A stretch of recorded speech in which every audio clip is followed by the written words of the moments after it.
할렐루야, 주님을 찬양합니다. 오늘 불셀의 시리즈 제목은 유쾌하게 되는 날이 이르리라. 2006년 2월 25일에서 28일 그 기간 동안의 일지입니다. 요즘은 매일매일 등과 가슴이 뜨겁고 가끔씩 진동이 온다. 그러면서 매일 어느 목사님 가정과 어려운 중에 있는 사람들을 위한 내적 치유 사역을 하게 하신다. 몸이 뜨거운 것은 능력을 상징하는 것 같고 가슴이 뜨거운 것은 마음을 치유하라고 하시는 것 같다. 그러면서 치유 은사와 능력 주심을 확신시키고 계시다. 내적 치유 사역을 위해서는 꿈과 환상의 은사가 무엇보다 요구된다. 사역을 하러 가기 전에 거의 대부분 꿈과 환상으로 문제 해결을 위한 열쇠를 주셨기 때문이다. 이사야서 61장 1절에서 2절에 말씀하는 것과 같이 성령의 기름 부으심과 은사는 마음이 상한 자를 고치며 포로된 자에게 자유를, 갇힌 자에게 노임을 전파하며 모든 슬픈 자를 위로하게 하기 위함이다. 3월 4일 유쾌하게 되는 날이 이르리라 하는 음성이 들려왔다. 새벽 2시에 깨어나 7시까지 5시간 동안 묵상과 경배를 통한 주님과의 친밀한 시간을 갖는 동안 들려온 음성이었다. 힘든 중에 주님과의 교제를 나누는 일이 앞으로 보상을 받게 될 날이 올 것이라는 격려였다. 시편 25편 14절의 말씀을 또한 체험하게 하셨다. 여호와의 친밀함이 경외하는 자에게 있으며 그 언약을 저에게 보이시리로다. 개인적인 경험이기는 하지만 체험을 통하여 알게 된 것은 5시간 이상 묵상과 경배를 드리면 영적 돌파가 일어나고 주님의 음성이 들려온다는 것이다. 외국 집회에 가서 강사로부터 예언을 들었다. 그동안 오랫동안 원통 속에 기다리게 하셨으나 오늘로서 이제 보낸다. 한 군데 장소가 붙들어 놓을 수 없다. 여권에 비자 도장이 많이 찍힌 것을 본다. 예언자의 직위를 준다. 아내에게도 예언이 주어졌다. 삼청천에서 천사들과 경배하고 있다. 모든 영광의 광경을 본다. 남편과 같이 세계를 다니며 사역할 것이다. 예언 통역을 도우다가 갑자기 나에게 예언의 영이 임하여 20여 명의 사람들에게 강사가 아니면서도 걷잡을 수 없이 예언의 말씀들이 한 사람 한 사람에게 입에서부터 강력하게 쏟아져 나왔다. 사람들이 자신들이 힘들어하고 있는 문제들에 대한 지식의 말씀이 나오자 충격을 받아 가만히 서 있지를 못하였다. 주최자가 그것을 보고 제지를 하려고 하자 강사가 그냥 하게 하라 하여 결국 그날 알지도 못하는 외국 강사와 같이 사역을 한 격이 되었다. 그것이 한 달 후에 그 강사와 연결되어 그 후 수년간 같이 사역하게 되는 계기가 되었다.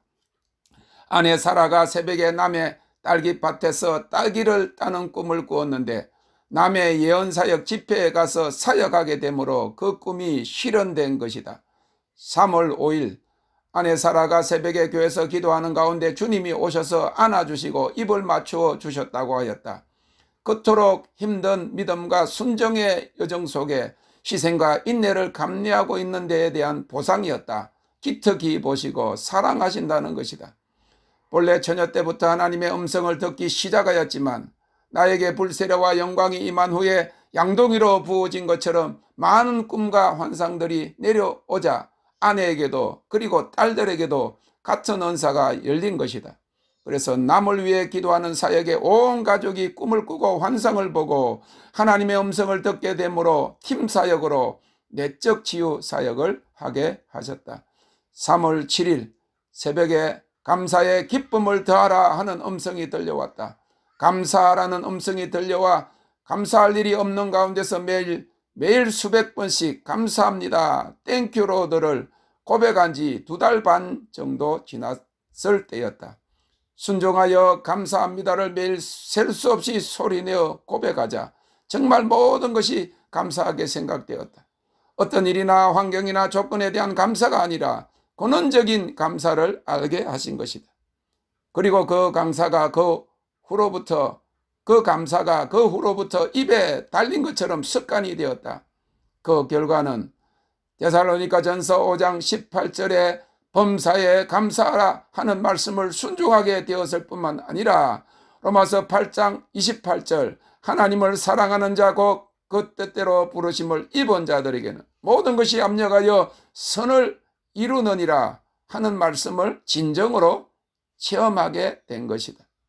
그런데 감사가 습관이 되자 이제 감사에 기쁨을 더하라 하는 음성이 들려온 것이다. 그로부터 며칠간 감사합니다 라고 말한 것처럼 기쁩니다 기쁩니다를 소리내어 고백하였다. 그런데 도무지 기쁨이 오지 않는 것이었다. 결국 감사의 기쁨을 더하라는 것은 찬송하라는 말씀인 것을 성령께서 알게 하셨다. 그때부터 아침에 산으로 올라가며 큰 소리로 하나님을 찬양하기 시작하였다. 찬양은 하나님이 기뻐하시는 예배이다. 하나님을 기쁘시게 하니까 결국 찬양하는 자에게 하늘로부터 그에게서 기쁨이 내려오는 것이다. 찬양은 하나님께 속한 하나님의 노래이다. 이사야 43장 21절 이 백성은 내가 나를 위하여 지었나니 나의 찬송을 부르게 하려 함이니라. 하나님의 찬송이다. 하나님이 찬송의 대상이시다. 하나님에 대하여 노래하는 것이다. 그의 이름, 그의 성품, 그의 역사를 노래하는 것이다. 감사의 기쁨을 더하라 하는 음성의 의미를 깨닫고 매일매일 주님을 찬송하자 기뻐할 일이 별로 없음에도 불구하고 이전에 경험하지 못한 기쁨이 하늘로부터 내려왔다. 느헤미야 8장 10절에 여호와를 기뻐하는 것이 너희의 힘이니라 하는 말씀을 체험적으로 알게 된 것이다. 며칠 전 유쾌하게 되는 날이 이르리라 하는 음성을 들었는데 어떤 응답이나 보상이 오기 전임에도 불구하고 벌써 그러한 유쾌함을 경험하게 되었다. 땡큐 롯 주님을 찬양합니다.